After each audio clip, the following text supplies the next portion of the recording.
Ikalabintatlong kabanata. Ang matalinong anak ay nakikinig sa pagtutuwid ng kanyang ama. Ngunit ang nangungutyang anak ay hindi nakikinig kapag sinasaway siya. Ang taong nagsasalita ng mabuti ay gagantihan ng mabuting bagay. Ngunit ang salita ng taong hindi tapat ay gagantihan ng karahasan. Ang taong maingat sa pagsasalita ay nag-iingat ng kanyang buhay. Ngunit ang taong madaldal, dulot sa sarili ay kapahamakan. Ang taong tamad, hindi makukuha ang hinahangad. Ngunit ang taong masipag ay magkakaroon ng higit pa sa kanyang hinahangad. Ang taong matuwid ay namumuhi sa kasinungalingan. Ngunit ang taong masama ay gumagawa ng mga bagay na kahiya-hiya. Ang taong walang kapintasan ay iingatan dahil sa kanyang matuwid na pamumuhay.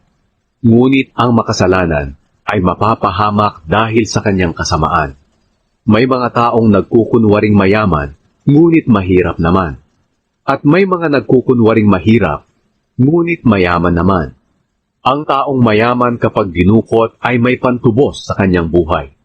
Ngunit ang taong mahirap ni hindi man lang pinagtatangkaan. Ang buhay ng taong matuwid ay parang ilaw na maliwanag. Ngunit ang buhay ng masama ay parang ilaw na namatay. Ang kayabangan ay humahantong sa kaguluhan at pagtatalo. Ngunit ang nakikinig sa payo ay nagpapahiwatig ng karunungan. Ang kayamanang nakuha sa pandaraya ay madaling nawawala. Ngunit ang kayamanang pinaghirapan ay pinagpapala. Ang hangarin na naantala ay nakapanghihina. Ngunit ang hangarin na natupad ay nakapagpapalakas at nakapagpapasigla. Ang taong tumatanggi sa turo at utos sa kanya ay mapapahama. Ngunit ang sumusunod dito ay gagantimpalaan. Ang mga turo ng taong may karunungan ay magpapabuti at magpapahaba ng iyong buhay at mailalayo ka sa kamatayan. Ang taong may mabuting pangunawa ay iginagalang. Ngunit ang taong taksil ay kapahamakan ang kahahantungan. Ang taong marunong umunawa kung ano ang tama at mali ay pinag-iisipan muna ang isang bagay bago niya gawin. Ngunit ang taong hangal ay hindi nag-iisip.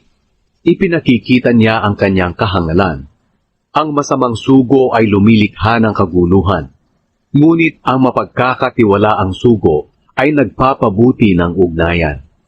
Ang taong ayaw tumanggap ng pangaral ay dadanas ng kahirapan at kahihiyan. Ngunit ang tumatanggap nito ay pararangalan. Ang pangarap na natupad ay nagdudulot ng ligaya.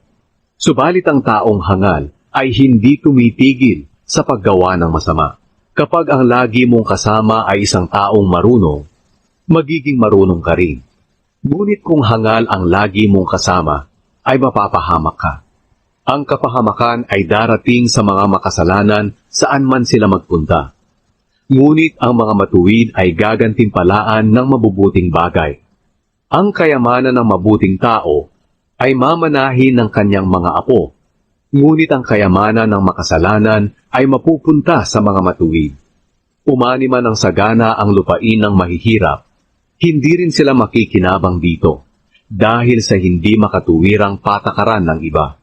Ang mapagmahal na magulang ay nagdidisiplina ng kanyang anak. Sapagkat kung mahal mo ang iyong anak, itutuwid mo ang kanyang ugali. Ang taong matuwid ay makakakain ng sapat. Ngunit ang masasama ay magugutom.